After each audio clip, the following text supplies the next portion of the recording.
Hello, I'm John Cunningham, and welcome to another episode of the RedChip Money Report. For those of you new to the show, RedChip is an investor relations, media, and research firm focused on emerging growth companies. Our unique platform combines global multimedia with traditional investor relations, reaching investors around the world. Today's show features interviews with executives of 3 public companies. First up is Sharps Technology, stock symbol STSS, trading on the NASDAQ. Sharps Technology specializes in the development and manufacturing of innovative drug delivery systems. With extensive expertise in specialized pre-filled syringe systems, the company is on track to launch a new product line in Q4 of 2023 that should drive accelerated revenue growth in the years ahead.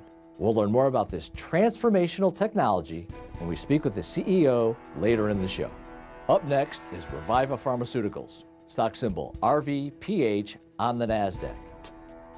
Reviva is a clinical stage pharma company developing therapies that seek to address unmet medical needs in the areas of the central nervous system, cardiovascular, metabolic, and inflammatory diseases.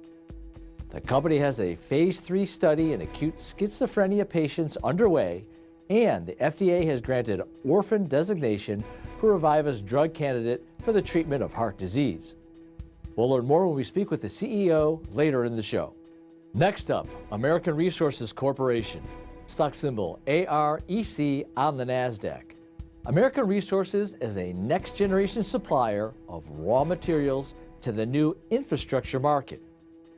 It has assembled a large portfolio of met carbon assets serving the steel industry and has secured the rights to advanced technology that could revolutionize the market for rare earth elements, critical to the world's technology infrastructure.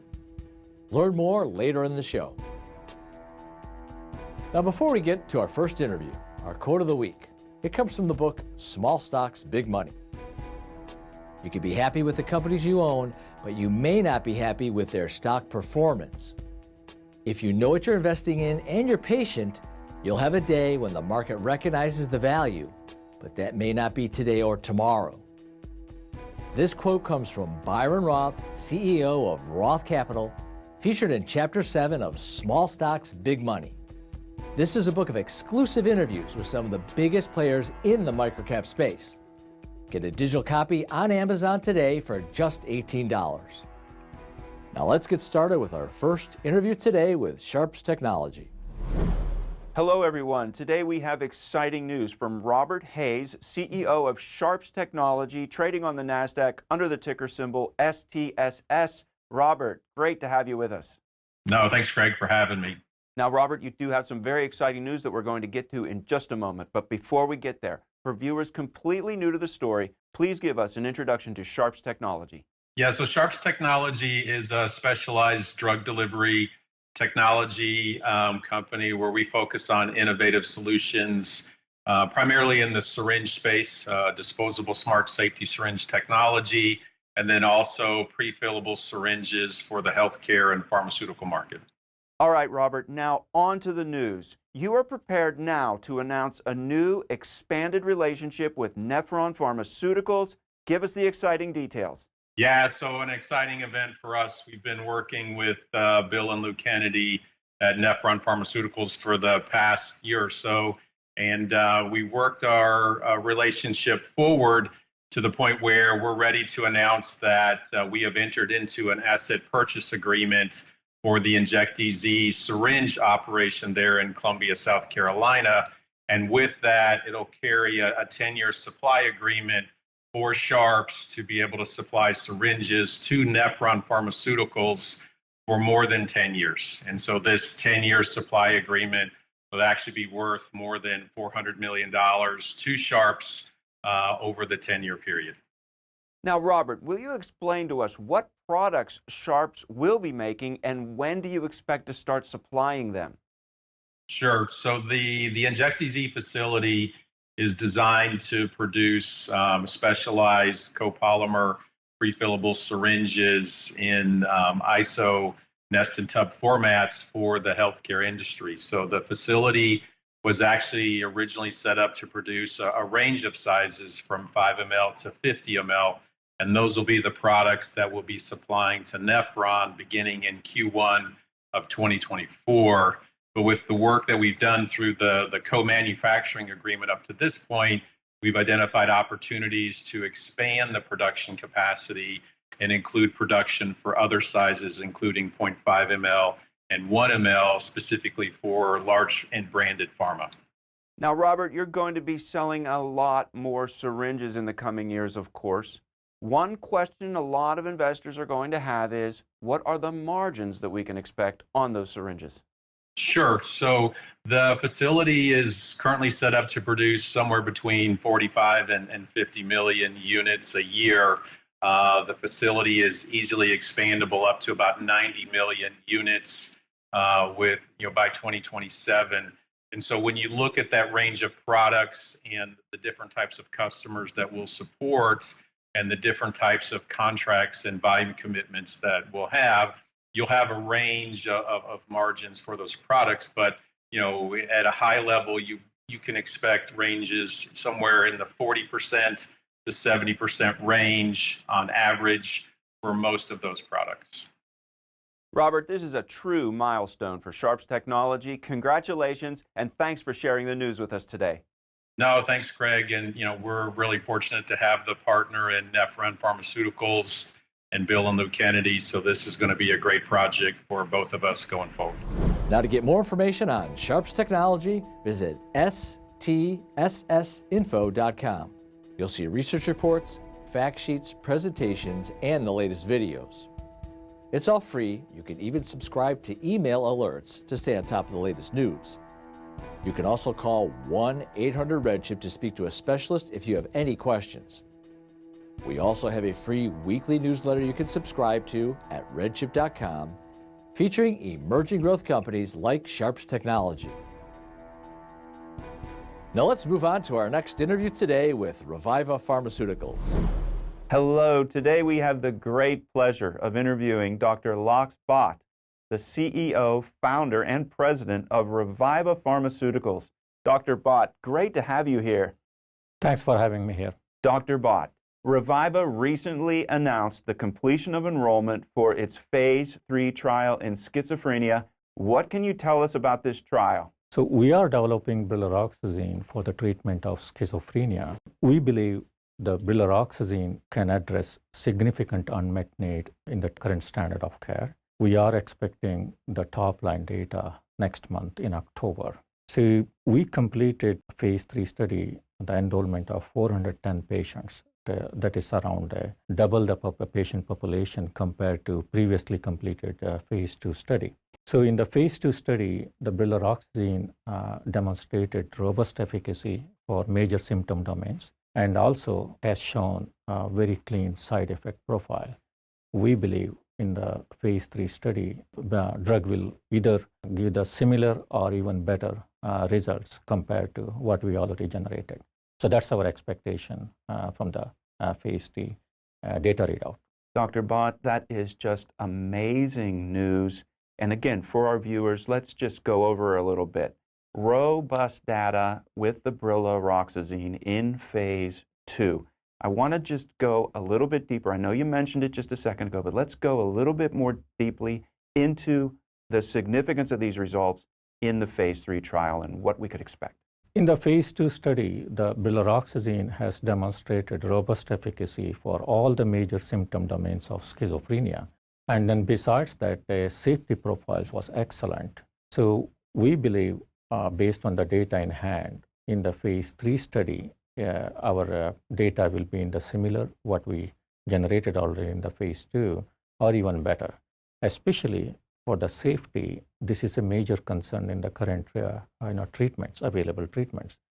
So currently available treatments are known to cause a variety of side effects, especially the metabolic side effects, cardiometabolic side effects, such as weight gain, drug-induced diabetes, as well as dyslipidemia. These are major problems.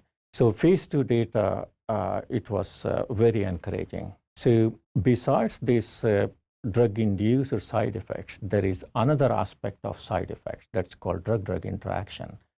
Based on the current literature, it is reported that about 1/3 of the side effects associated with current standard of care derived from are associated with drug-drug interaction.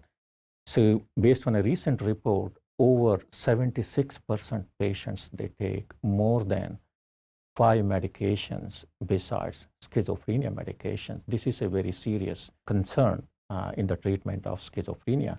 We have presented the drug-drug interaction data recently in the month of May in an international conference. So our drug has shown a minimal variation or a potential of causing drug-drug interaction compared to other standard of care widely used currently in the market. So we are very encouraged by the promising data generated. We believe this could immensely benefit patient population in providing quality of life. So addressing the side effects and drug-drug interaction, it not only helps in enhancing the efficacy, but also it helps in mitigating the side effects. The end result will be improving quality of life and then better treatment outcome. We just want to get into the unmet need now that brilaroxazine is addressing. Could we have a lot more color on that, please? With respect to efficacy, the most approved antipsychotics have efficacy for positive symptoms. This is one of the symptom domains in the schizophrenia. However, most drugs do not have adequate efficacy for chronic conditions called negative symptoms. It's very hard to treat cognitive dysfunction. So based on the data in hand in the phase 2 study, our drug has shown robust efficacy compared to my knowledge, the other available treatments currently for schizophrenia. So again, we hope to reproduce that kind of data or even better in the phase 3.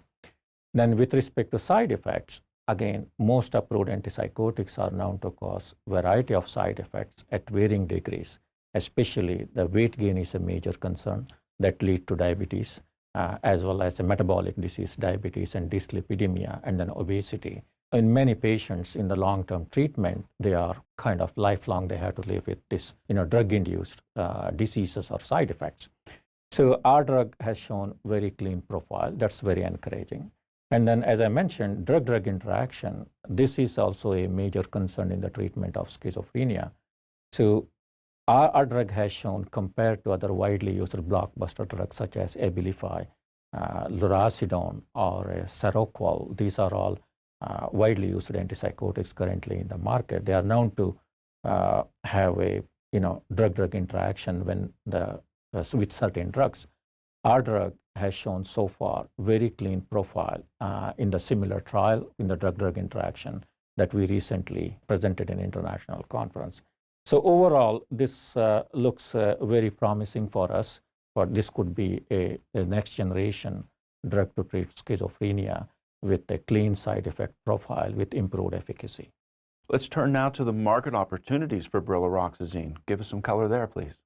Schizophrenia is a large indication. And again, schizophrenia often associated with other neuropsychiatric conditions.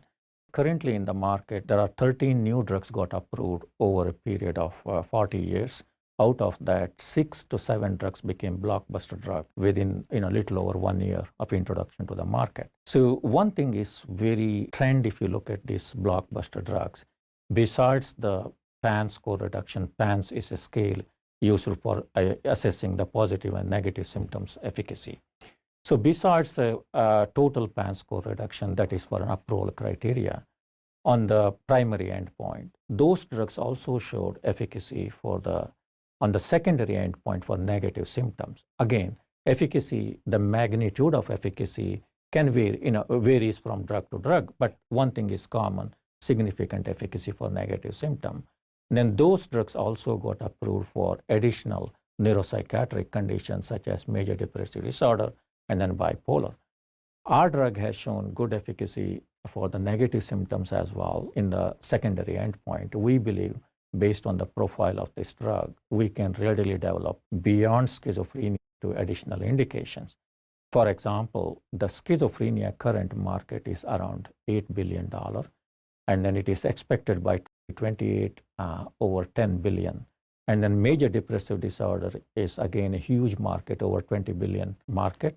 Bipolar again is close to around $8 to $9 billion market.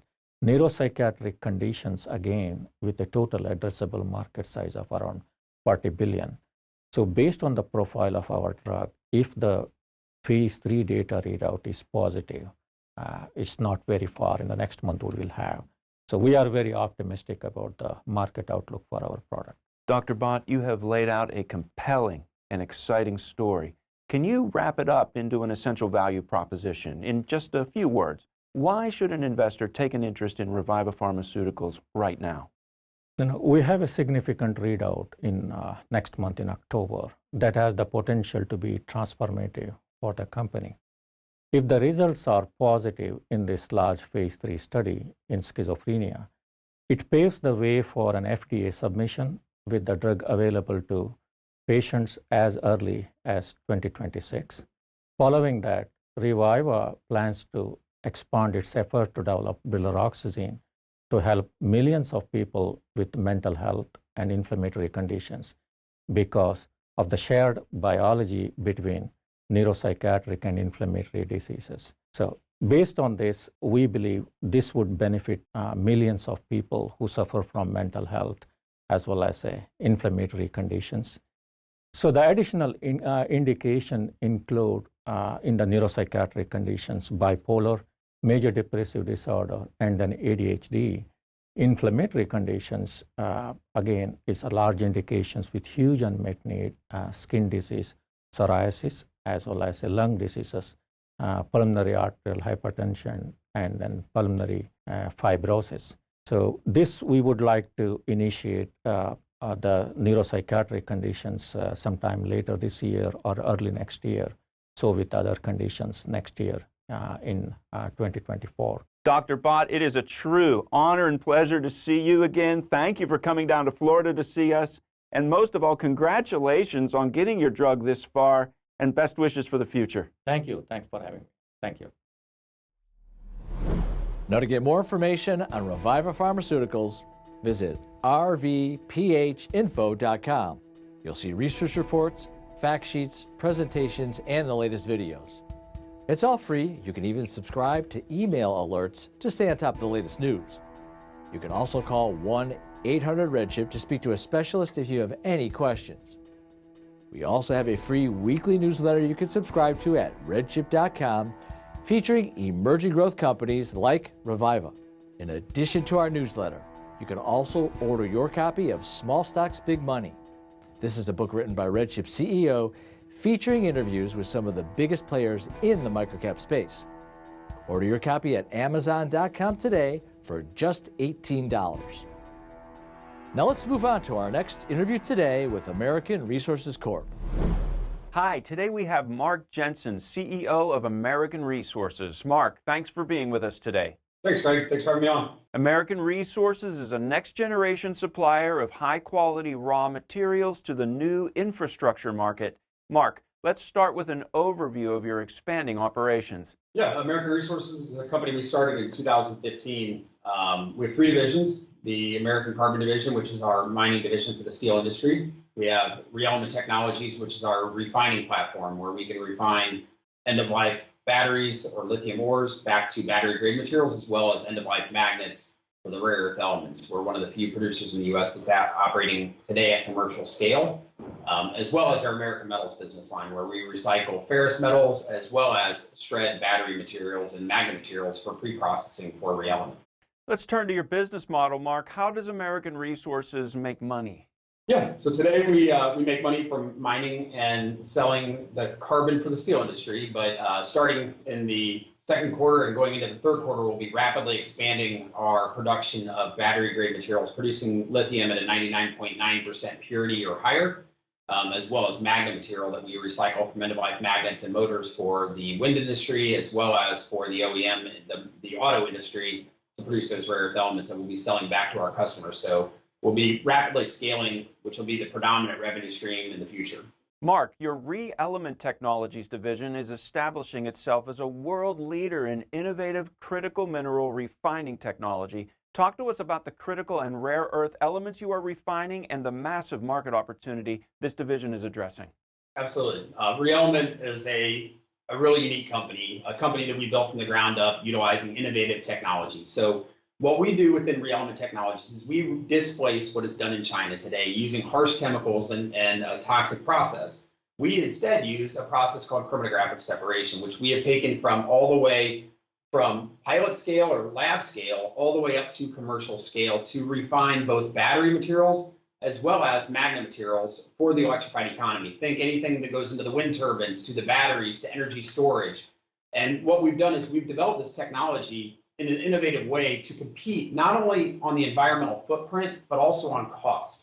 And so we're one of the only players in the US that can produce rare earth oxides that go into the magnet industry for the military, for the Department of Defense, for drones, but also the battery materials, the high purity lithium, cobalt, manganese, and nickel that go into these batteries for the OEMs, military, and other applications for energy storage. What's unique about our technology is we can scale it rapidly. So we've announced our partnerships within Africa where we're processing lithium ores, and we've also talked publicly about what we're doing on the magnet front. What we believe is beneficial to our investors is our ability to deploy our technology in the United States as well as throughout the world to supply this growth industry. If you look at the battery industry, it's growing to over $23 billion a year by 2030. The magnet industry alone, there's $3 billion of magnets that go to landfills every year that are just wasted today. Our technology stops that. Our technology enables us to recycle those all the way back to magnet grade materials today and battery grade materials today. Lithium, you read about it every day. You see the importance of it. Our military relies upon it, and we rely upon China to provide that. We need to stop that. We need to provide a real solution that can be implemented in the world, and we've done that through our team. We just recently announced our 425,000 square foot facility, 42-acre campus in Marion, Indiana. We're also working on a third location within the United States as we speak. We've announced our magnet partnerships with AML, Advanced Magnetic Labs, as well as USA Rare Earth. And then on the battery front, with American Lithium Energy, who's been working with the government and DoD contractors for many years. We're tying in the supply chain to solve the problem that exists today within the world. And we're going to continue to grow that with the ability to produce billions of dollars of revenue a year utilizing this technology that's been commercially utilized in other industries for many generations. You've positioned the McCoy Elkhorn complex as a major growth driver for your American Carbon division, which received an unsolicited bid valuing its assets at up to $260 million in total enterprise value. Mark, what can you tell us about this high growth division of the company? Yeah, the American Carbon division is one of the most streamlined platforms in the industry today from a met carbon for the steel industry production. We had a great offer that came in. It was an attractive valuation. There were some nuances within it that did not enable us to accept it. Now we subsequently have had a few different offers come in on different platforms of the business, but we are looking to unlock this value. As we stated, we're spinning out the ReElement division, and now we're also entertaining spinning out the Carbon division to truly maximize the value for all of our investors to continue to scale both ReElement as well as American Carbon to supply the steel industry, which is, if you see infrastructure growth, you see the electrified economy growth, you need to redevelop a lot of that infrastructure, and that's going to take a lot of steel. And so we're going to be a major supplier of that for many years to come through the American Carbon division. Let's look now at management. Of course, it is key to the success of smaller cap companies such as yours. Who are some of the key players on the American Resources team? Yeah, so most of what you see in our team is unique in that we are the founders of the business. So we're also one of the largest equity owners, so we're aligned with our shareholders. Over the years, we've hired some really key personnel within the team. Jeff Peterson, our Chief Operating Officer, Bill Smith, who's Head of Engineering and Design on ReElement, Yi Ding, who developed our technology for battery and magnet recycling while at Purdue University. What's unique about that team? They're incentivized by equity. We're not hired guns. We're not looking at hiring people that care about just collecting big salaries and working minimal hours. We're hiring people that care passionately about the success of the business and the direction of where the business is going for the long term and preparing the business for that growth worldwide. Mark, I'm going to put you on the spot here. Give us the essential value proposition. Why should investors take an interest in American Resources Corporation right now? So American Resources Corporation is not being properly valued.